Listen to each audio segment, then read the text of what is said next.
In Chopin's set of 24 short preludes, we find this amazing composition as number 20. It's only 13 bars long, with the tempo marking largo, slow but in a grandiose and majestic way. And just like with literature, where words can either be used as prose in novels to follow long narrative arcs or describe the details of the character's emotional depth, or they can be used very carefully, chosen very carefully in poetry, where there are no other words present than those necessary for the evocation. And the same applies to music, and this piece is a beautiful poem. It fits on half a page, but every note is absolutely essential for the expression. I'll start by playing it all through, and then we'll look at how it's constructed and what it means.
Now let's start with the structure before we look at the harmony.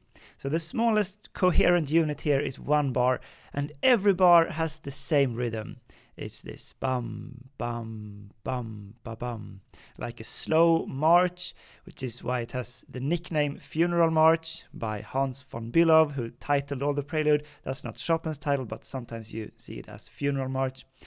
But the thing is that every bar has the same rhythm, so every bar, it's like it rhymes with every other bar. So you hear this rhythmic ostinato in the back of the head, really predictable. That's the form of the music, like the meter or the foot in poetry terms.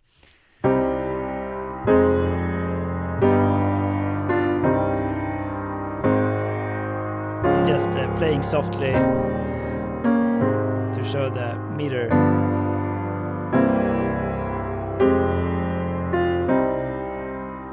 Yeah, you get it. Now, if we look at the big picture, it's clearly divided into like 3 sections.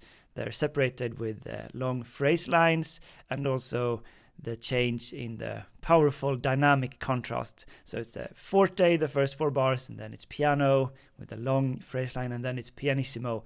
So the third section is a repeat of the second, exactly the same material, but it's an important difference in dynamic.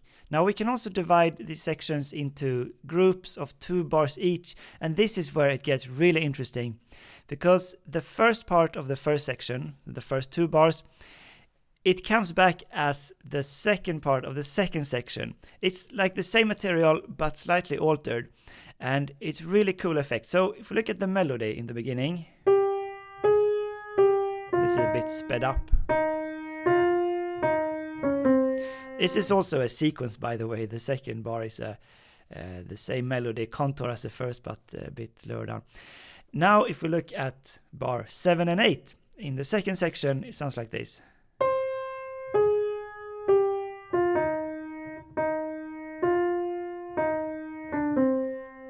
So it's just the first note, because it comes from a different position.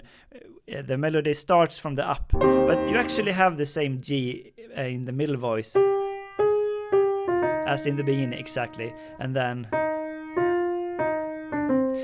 But of course the harmony is different, and this is what makes it so powerful. Like if there's a theme that comes back in a poem, but it's in a new context, so it has a different meaning.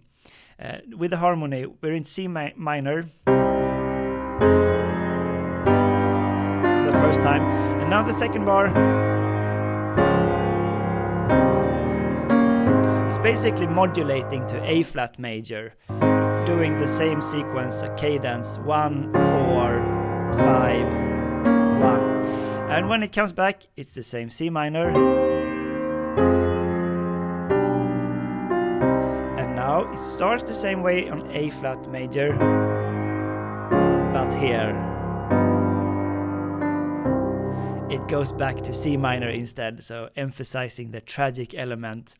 And also just the position within the larger structure. I feel it more now when I play it faster, but it should be slower and more majestic, but still the feeling is there, because now this pair is an answering pair to the first two bars in the second section. Anyway, one more time. It's also piano. Ritenuto, slowing down. Okay, now if we look at the harmony a bit closer, we already started to do that, but there are some details here. So first of all, it's the texture is a chorale, so heavy bass in the left hand and really braiding together as counterpoint, like Bach chorale, but the Chopin chorale. Super nice F minor 7 chord. And then the G dominant is with an extra spicy E flat, which is the sharp 5. It's a suspension back to C minor. Then the A flat major. Again, the dominant here, E flat. It's the C is with the E flat, which is the 13th. So another like jazzy cadence, resolving. And now for the second part of the first section, it points somewhere new. We get all these accidentals.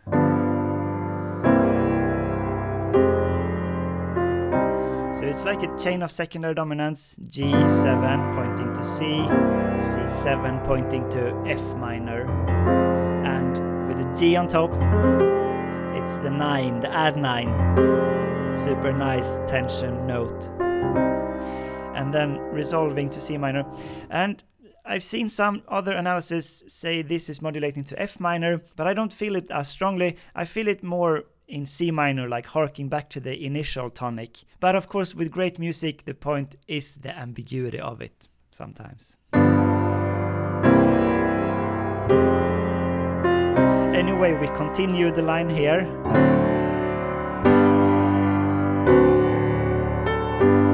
This is going to G major, which is the dominant. Like this is very close to C minor. You can say it's ending on a half cadence in G, or it's modulating to G, because it's very clearly the dominant to G, the dominant of it, the dominant in C minor, the D7 to G, and with a 13 again, D13 to G. But because it's a dominant, it goes seamlessly into the next part. The resolution comes when we get C minor. It feels like this is the home key again. Okay, so the big contrast in dynamic. So these two bars that comes are the most dense. We're gonna start to take it apart directly. The bass has this chromatic descent, like a lament song. Every half note until here, and then down to E flat. And on top of this, the melody is quite still. The top note, and then melodic. And the rhythm is in the middle voice, and the middle voices form these amazing chromatic chords that's like a counterpoint, carrying suspensions forward, just amazing. Start by raising the C minor to an A flat in first inversion, diminished, flirting with a G minor, dominant minor. But like when you start to get this chromatic descent going, it feels like every chord is more transitory. So it's not a big point of saying exactly what it is. This is like a French augmented 6 chord on the way to G. So here we get the G for 2 chords basically, because this is a G7. So it's establishing the G, and then we have this amazing French chord before.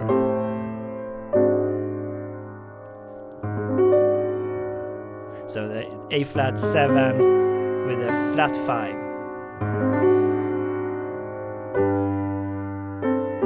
And here is where it's tied back together with the second part of the second section, which is the same harmony as the first 2 bars. But it doesn't really feel it because it's slightly altered with inversion. So here we get C minor first inversion,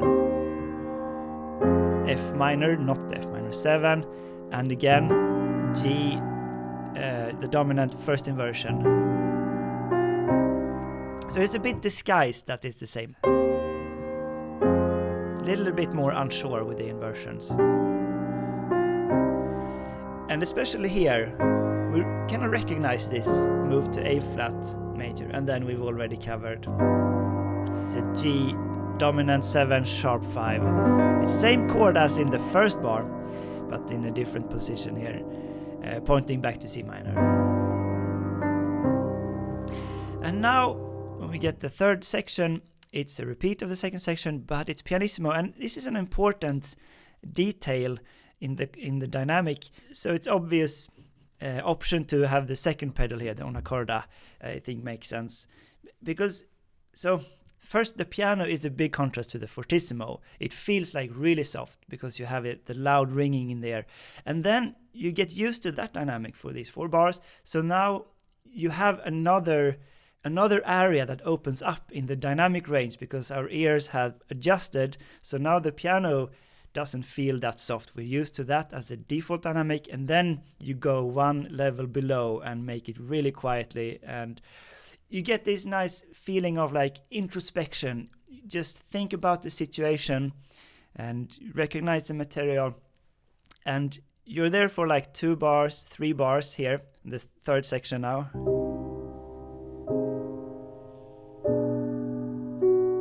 Like just let the chords come calmly.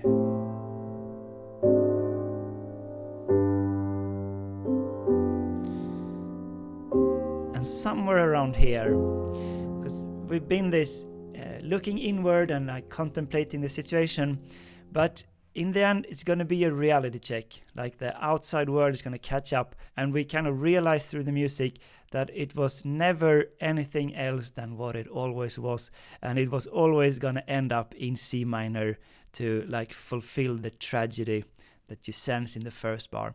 So from pianissimo,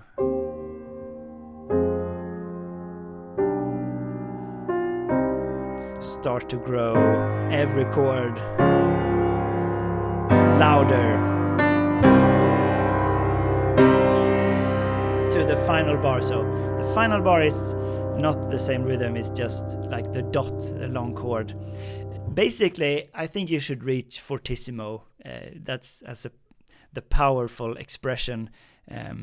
It's kind of hard because you don't have many chords, but every chord needs to like push a little further.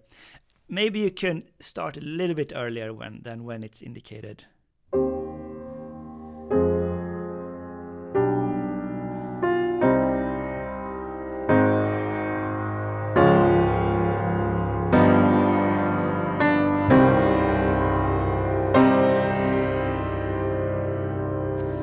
That's Chopin's Prelude in C minor. Thanks for watching Sonata Secrets. The Patreon shoutout goes to M. Hafner and E. Hernandez.